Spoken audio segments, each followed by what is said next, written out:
Work here, I think I need the call to the runway, right? Like as a pole vaulter. Like, see if you can set me up there. All right, so Berle, you are up now. Bar is set. Time clock starts now. Thank you. In Norse mythology, there was a place which represented the pinnacle of glory. The place where those who lived lives of valor ultimately congregated. And they called it Valhalla. We come to Reno.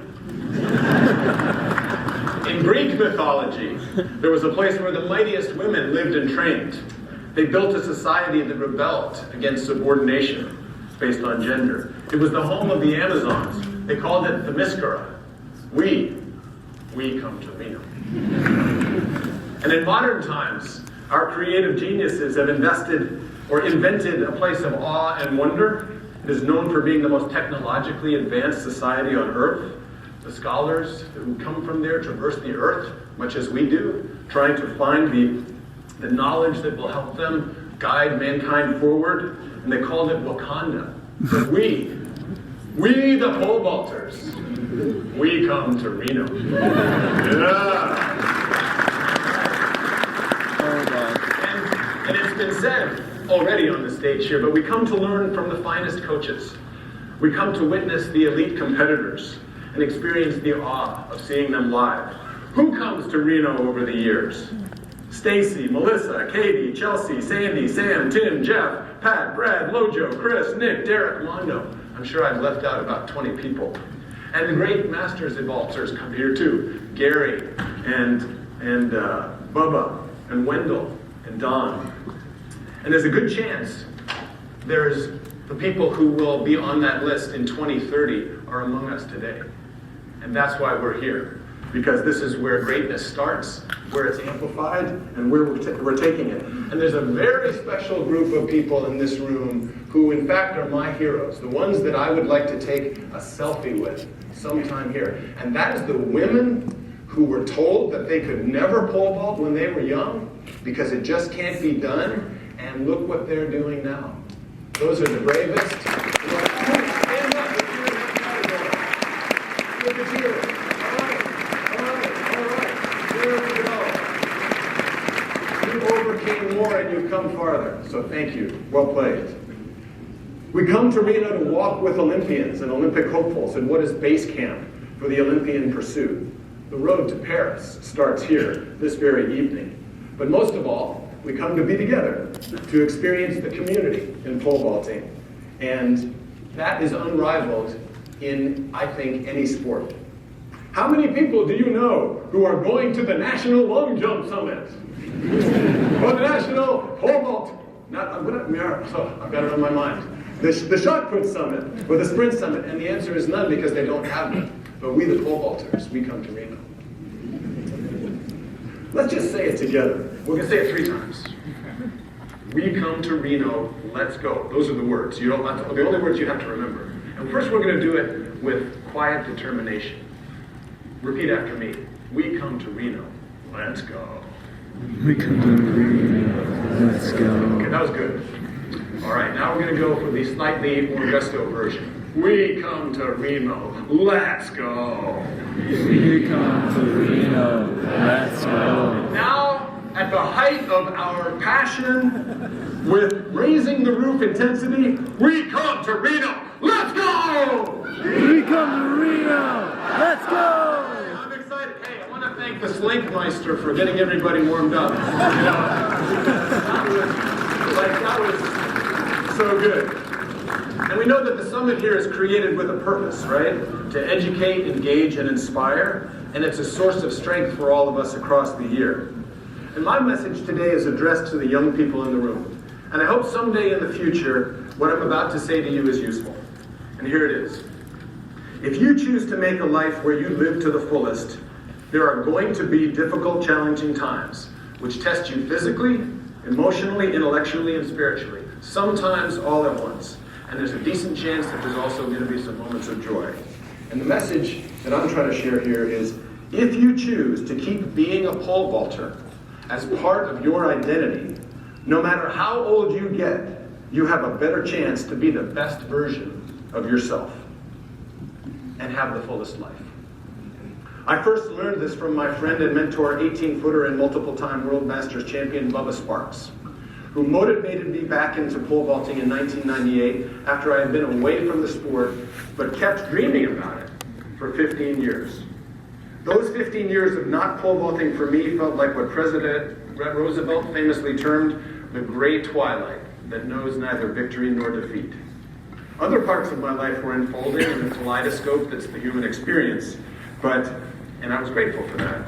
But a part of me had gone dormant. And here's what I missed. Our identity as pole vaulters is to rise to the occasion when it counts, to practice being brave every time we pick up a pole, to try to excel at one of the most difficult things a human being can do, to persevere through inevitable setbacks, and to seek out others with whom we can compete, celebrate, exchange advice, and draw inspiration. And when we come to Reno, and here we are, we turbocharge all of these positive things so we can carry them out into the world and to the rest of our lives. I turned 60 years old last year, and I've had a chance to think about how being a competitive pole vaulter for over 30 years has shaped my life. And I have a couple of stories and a little bit of advice. And here's the first story. I've just landed on the pit after a clearance to win a meet, and the wind has been knocked out of me. The pit is old tires with a tarp thrown over it. It's a grass runway that is kind of muddy. And I find myself thinking, what was that weird jolt I felt in my hands when I inverted? I felt it just when the crowd of about 3,000 people made a huge whoa sound as I bent the pole. They had never seen a pole bend before. And this was actually the only pole in the country that was capable of bending. And I'm having a moment because I'm thinking this is the last time I will ever pole vault in my life. It was 86. Excuse me. There's some math majors in the room, I can tell. It was 1986, and I'm at the Zimbabwean National Athletic Championships in a mining town about 100 miles outside Volare, the capital city, where I'm a master's degree student trying to study African history so I can bring that back to the public schools as a teacher in Massachusetts. So I go back and I look at the box, and then I realize that the back of the box is a 90-degree face, the kind of box used for straight poling before fiberglass poles existed. I say a little prayer of gratitude for remaining intact, and I start to take my shoes off. And I'm thinking, this is an excellent time to stop.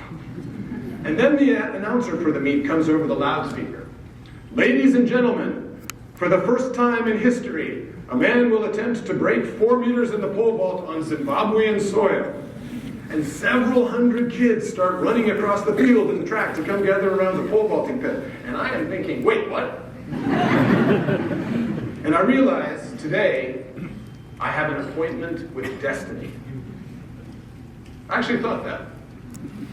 I found a brick and I jammed it into the bottom of the box so the pole could roll over it. And although I shattered the brick on the second attempt, I actually made the height and landed safely. And the pole vaulting lesson that came to me through that experience was, when you have an appointment with destiny, keep the appointment.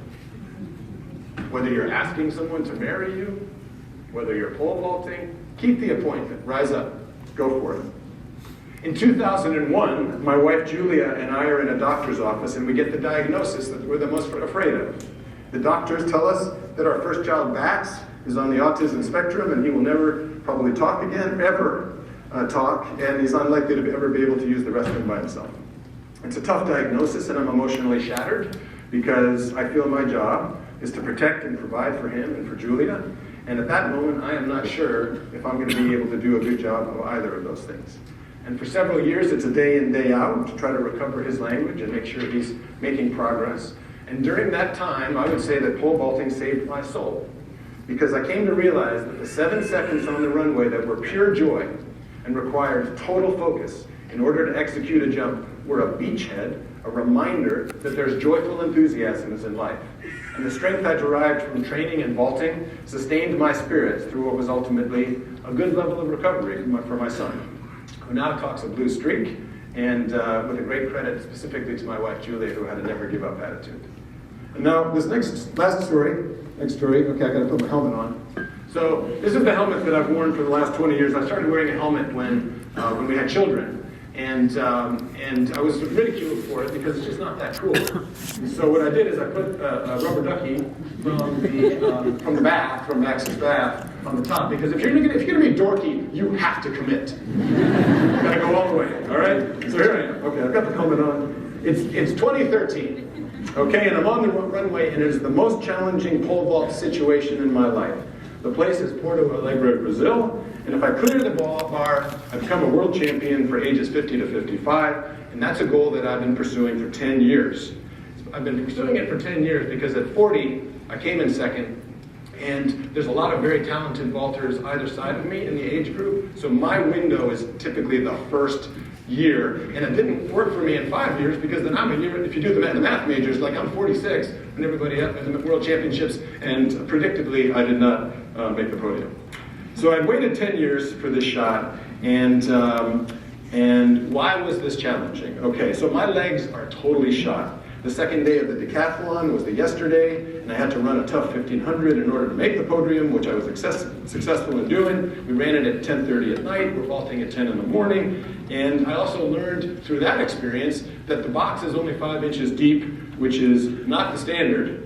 And my poles hadn't made it, so we're on borrowed poles, and I'm caught between poles because it's the end of the competition, and I've got to get on a much bigger pole. Actually, I have to get on whatever bigger pole there is, and there's only one. I should name it because it has this. I'll never forget this pole. It's very big, very heavy, and there's not a single marking or piece of tape on the pole. So the good news is I have something really special going for me. And I have all that adversity, but my coach, Chad Andrews, who owns and leads Texas Express, has made the trip with me, and I have more trust and faith in him than I do at myself in the moment, than I do for myself in that moment. And after checking in with me on safety, which is always our first priority, he says, come down 2 fingers on the pole, move the run up 3 inches, and commit to swinging like there is no tomorrow. And we're good. And that's one of those moments where I'm like we? Yes, but you know, we're going for it, okay? And so I came down and I hit the pole with 10 years of pent-up mojo, and as I'm swinging back, before I even get to where the bar is, I hear Chad say, boom! And then as I'm clearing the bar, Bubba Sparks, who's also there, my other mentor, is there, and he says, yeah, Dolf! And so we made it, and it meant a lot to me because both of them were there, and I'll never forget it was one of the greatest moments of my life. I know there's dozens of stories like this in the room, and the key question that we have to ask ourselves always is, where does the strength come from? When you need to do something really challenging, when doubt is all around, you might be physically exhausted and emotionally spent, where does it come from when things up to that point have not gone according to plan? And pole vaulting gives us some insight into this. When I boil it down, pole vaulting at its best teaches us about honor and courage. And those aspirations can give you the best shot at reaching, as Bubba puts it, the best version of yourself. Honor and courage are the best ingredients for making the most of your life. And here's how I believe it works. When you train and compete, you are honoring all the support and all the hard work and everyone that has given you the chance to be doing what you're doing. Because honor is fuel. You are honoring your coaches. For me, that's Bubba Sparks, Brooks Morris, most recently, 12 years, Chad Andrews. You're honoring your family, your community, your school. You're honoring your training and your hard work in pursuit of being this very best self of yours, which is being a pole vaulter. Our great champions demonstrate this. Sam Kendricks, with only a limited number of run-throughs allowed on the Olympic stage, stops mid-run to stand at attention when he hears our national anthem being played in the stadium. Okay, so I can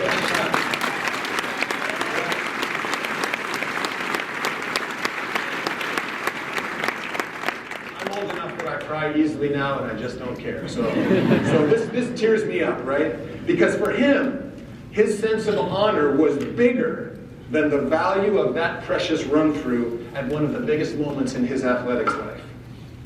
And having spent only a little time with Sam, talked to him a few times, I can say that if I were twice the man I am today, I would still only be half the man that Sam is. That's an Captain America reference. And it's well deserved by Sam. Katie Najat Moon honored a deceased member of her family with a simple gesture before a key jump at the World Championships. She demonstrated in that moment that honor is not an outcome. Honor is fuel. So who do you honor? What do you honor? Think about that. Everyone who's a pole vaulter in this room, when you're out there doing it, just think about where you get the fuel from, where the honor comes from. It's a worthy endeavor. And now a couple moments on courage. First, we all know that courage can be practiced. Every pole vaulting session is practicing courage. And if you practice being brave, you have a much better chance of having courage when you need it, and all those other aspects of your life. Second, courage is contagious. That is true in pole vaulting, it's true in the military, it's true among people who find their voice when they're rebelling or fighting the good fight against something that's not right. Courage is absolutely contagious. And pole vaulting and being a pole vaulter taps into both of those things. And here in Reno, we practice courage and we find inspiration to be brave from those all around us. So in summary, I invite you to think about having a life where when someone asks you who you are, one of the things you say is, I am a pole vaulter. Identity as a pole vaulter can help you create a life where you don't have to live in the great twilight that knows neither victory nor defeat. A life, instead, where you know how to find joy in doing really hard things. And where you are not seeking honor and courage, you are bringing them to everything you do. Because as a pole vaulter, you're not seeking a higher calling, you are living it. And now, in closing, I'm going to bring you the second song that has ever been done at the pole vaulting. You beat me by, well played, and great song, by the way. Now, I'm going to go a little throwback on you. The older people in the room will know this song, and it goes like this. I'm going to teach it to you, and we're going to do it, all right? Volare, whoa-ho, volare, whoa-ho-ho-ho. Okay. Volare, whoa-ho. Volare, whoa-ho-ho-ho. You got it? Okay. Now, volare means to fly. It means to fly in Latin, also in Spanish, and also in Italian. And the way we're going to do this is we're going to all sing it once together, and then we're going to do opposite sides of the room in call and response. And the goal is to be as loud as possible, and I am betting that the women are going to do better than the men because you outnumber the men here. And we need that extra verb from you. Okay, are you ready? Let's try it together. Volare, whoa, volare, whoa. Now the older people in the room are smiling because you remember the Plymouth Volare car that had real Corinthian leather, and Ricardo Montalban was selling it, and we all wanted to be Ricardo in that commercial, I can tell you. All right, so here's what we're going to do. This half of the room, anybody on this side, you're Volare and you're whoa-ho. Ready? Volare, whoa-ho, Volare, whoa-ho. Okay, now, this side of the room was very strong, and it's partly because Sandy Morris is an example of a person who does more than one thing really well. And she's on this side. Okay? So we're going to go the opposite way, and we're going to see how that comes out, and then I'm going to be done, and I'm going to say thank you. Are you ready? Volare, whoa. Oh, very nice. Volare, whoa. Oh my God, this is like my dream. All right? So one more thing. There is a Reno Pole Vault Summit version of this, which goes like this. Volare, whoa-ho, PR day, let's go. Yes! Yes! Okay, so it's Volare, whoa-ho, PR day, let's go. And for everyone who gets on the runway and you are wondering what you're supposed to do, sing the song. Okay?